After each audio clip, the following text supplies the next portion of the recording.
Hello everyone, welcome back to another video. I am Shoma.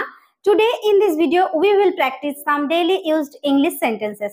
আজকের ভিডিওতে আমরা practice করব বেশ কিছু রেগুলার লাইফে ইউজ করার মতো ইংরেজি বাক্য। তো আজকের ভিডিওতে আমরা একটু বড় বড় সেন্টেন্স প্র্যাকটিস করব। প্রত্যেকদিন তো খুব ছোট ছোট সেন্টেন্স নিয়ে আলোচনা করি, সেই ছোট ছোট সেন্টেন্সগুলো দিয়েই আমরা আজকে অনেকগুলো বড় সেন্টেন্স নিয়ে আলোচনা করব, অর্থাৎ লং সেন্টেন্সগুলো আমরা কিভাবে আমাদের ডেইলি লাইফে ইংলিশে বলতে পারি। তো without wasting any time let's get started. তোমাকে আজ ভালো লাগছে, এটা খুব বেশি একটা বড় সেন্টেন্স নয়। তোমাকে আজ ভালো লাগছে, ইউ আর লুকিং, তোমাকে লাগছে ভালো, গুড, আজ হচ্ছে today. You are looking good today, কি বলবো? You are looking good today. You are looking good today. You are looking good today, তোমাকে আজ ভালো লাগছে। দীর্ঘ ছুটিতে আমরা ভারতের বাইরে যাচ্ছি। দীর্ঘ ছুটিতে মানে অনেক বড় ছুটি, লম্বা ছুটি। তো দীর্ঘ ছুটিতে আমরা ভারতের বাইরে যাচ্ছি, তাহলে আমরা যাচ্ছি, উই আর গোয়িং, আমরা যাচ্ছি, উই আর গোয়িং ভারতের বাইরে, আউট অফ ইন্ডিয়া। তাহলে we are going out of India, কখন? দীর্ঘ ছুটিতে, during the long vacation, during the long vacation. তাহলে পুরো সেন্টেন্সটা কি হলো? We are going out of India during the long vacation. We are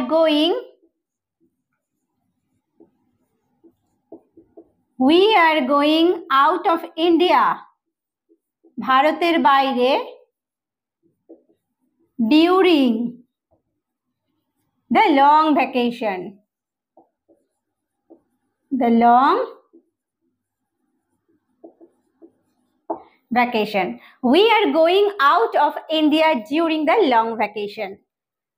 Next, দিনের শেষে আমাদের এই কাজ শেষ করতে হবে। দিনের শেষে অর্থাৎ at the end of the day, দিনের শেষে আমাদের এই কাজ শেষ করতে হবে, মানে করতেই হবে দিনের শেষে। We have to finish this. We have to finish, আমাদেরকে শেষ করতে হবে। যখন আমরা বাধ্য থাকি যে আমাদেরকে করতেই হবে, তখন আমরা হ্যাভ টু ব্যবহার করব। We have to finish this, কখন? By the end of the day. Okay, we have to finish it বা this by the end of the day. We have to finish this by the end of the day, দিনের শেষে, by the end of the day. We have to finish this by the end of the day. দিনের শেষে আমাদের এই কাজটা শেষ করতে হবে। আপনার দেখা শেষ সিনেমা কোনটি? কবে সিনেমা দেখেছি ভুলে গেছি, লাস্ট সিনেমাটা কি ছিল আমি বলতে পারবো না, দেখেছি কোনটা। তাহলে আপনার দেখা বা তোমার দেখা লাস্ট সিনেমা কোনটি, কমেন্ট করো, ঠিক আছে? তো তোমার দেখা বা আপনার দেখা লাস্ট সিনেমা কোনটি? Which is the last movie? Which is the last movie? শেষ সিনেমা কোনটি? That you watched, যেটা তুমি দেখেছিলে। তাহলে which is the last movie that you watched? তোমার দেখা শেষ সিনেমা কোনটি? Which is the last movie? Which is the last movie? শেষ সিনেমা কোনটি? That you watched, যেটা তুমি দেখেছিলে। Which is the last movie that you watched? Clear? আমার ওজন অনেক বেড়ে গেছে, মানে মোটা হয়ে গেছি। আমার ওজন অনেক বেড়ে গেছে, তাহলে আমি মোটা হয়ে গেছি বা আমার ওজন বেড়ে গেছে, সেক্ষেত্রে হয় গেইন করা, অর্থাৎ বেড়ে যাওয়ার ক্ষেত্রে। তাহলে I have gained so much weight, অনেক বেশি ওজন। তাহলে I have gained so much weight, আমার ওজন অনেক বেড়ে গেছে। I have gained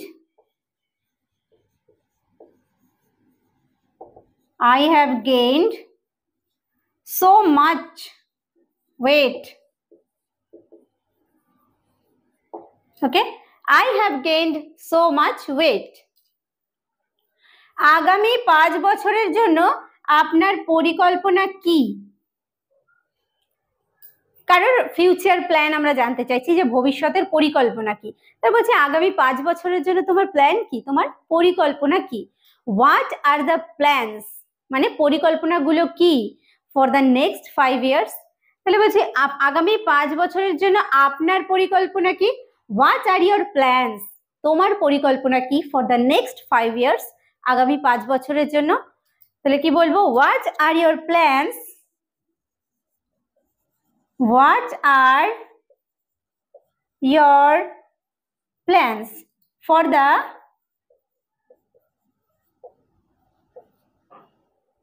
next 5 years?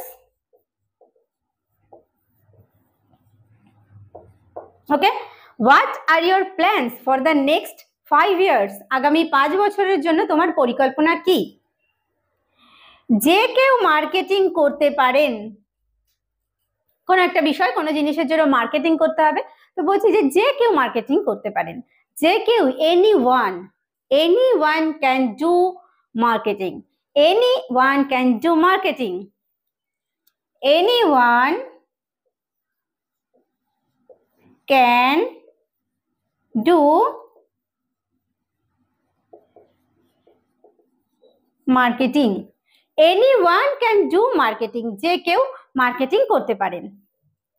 তোমার শখ কি? কাউকে জিজ্ঞেস করছি তোমার শখ কি? আমার অনেক শখ আছে, তাহলে তোমার শখগুলো একটু জানি। তোমার শখ কি? তো তোমাদের প্রত্যেকের উদ্দেশ্যেই এটা আমার কোয়েশ্চেন থাকলো, হোয়াট আর ইয়ার হবিজ? তোমার শখ কি? What are year hobbies? What are year hobbies, তোমার শখ কি? যদি এক্ষেত্রে আমরা সিঙ্গেল ভাবে জিজ্ঞেস করি, একটা শখের কথা জানতে চাই, তাহলে হোয়াট ইজ ইয়োর হবি, তোমার শখ কি, এইভাবে আমরা কোশ্চেনটা করব। নেক্সট দেখো, আপনার বাড়িতে সিদ্ধান্ত কে নেয়? আপনার বাড়িতে অ্যাকচুয়ালি সব ব্যাপারে বাড়িতে একজন সিদ্ধান্ত নেয়, তো বলছি আপনার বাড়িতে সিদ্ধান্ত কে নেয়?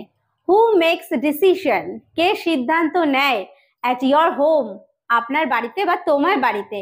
Who makes decision at your home, কে আপনার বাড়িতে সিদ্ধান্ত নেয়? হু মেক্স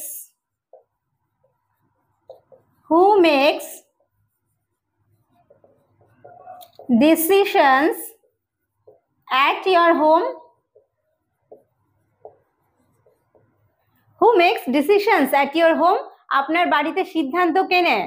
আমি নতুন প্রতিযোগিতার সন্ধান করছি, নতুন কোনো প্রতিযোগিতা পাই কিনা আমি তার সন্ধান করছি। সন্ধান করা বা খোঁজ করা, আই এম লুকিং ফর, আমি খোঁজ করছি বা আমি সন্ধান করছি। I am looking for new challenges, I am looking for new challenges, I am looking for new challenges, I am looking for new challenges, আমি নতুন প্রতিযোগিতার সন্ধান করছি।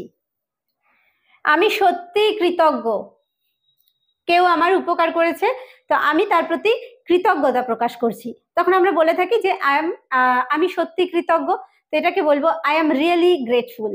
I am really grateful, grateful means হচ্ছে কৃতজ্ঞ। I am really grateful, I am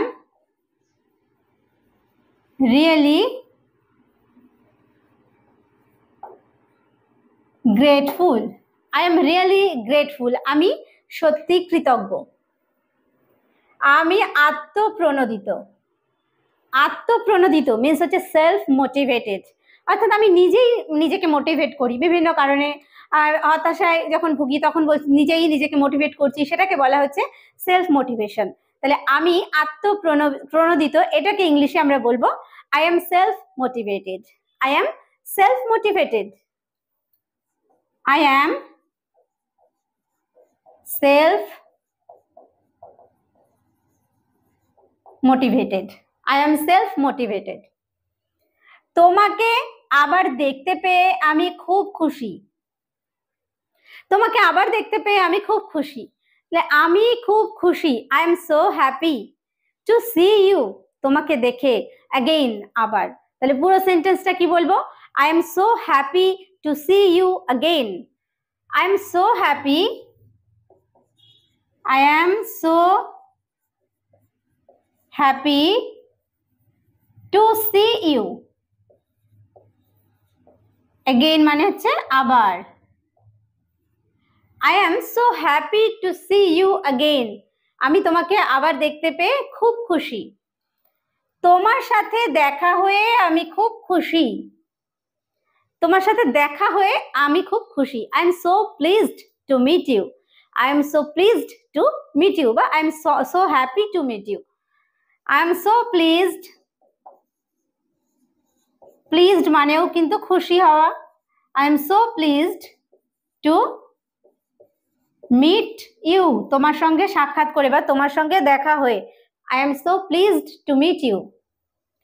এটা শুনে আমি দুঃখিত, কোনো খারাপ খবর দুঃসংবাদ শুনে আমরা দুঃখ পাই, বলছি এটা শুনে আমি দুঃখিত। I am sorry মানে আমি দুঃখিত, to hear that এটা শুনে। I am sorry to hear that, আমি এটা শুনে দুঃখিত। I am sorry to hear that, I am sorry to hear that, এটা শুনে আমি দুঃখিত। আমি দুঃখিত তিনি আজকে অফিসে আসেননি, আমি দুঃখিত তিনি আজ অফিসে আসেননি।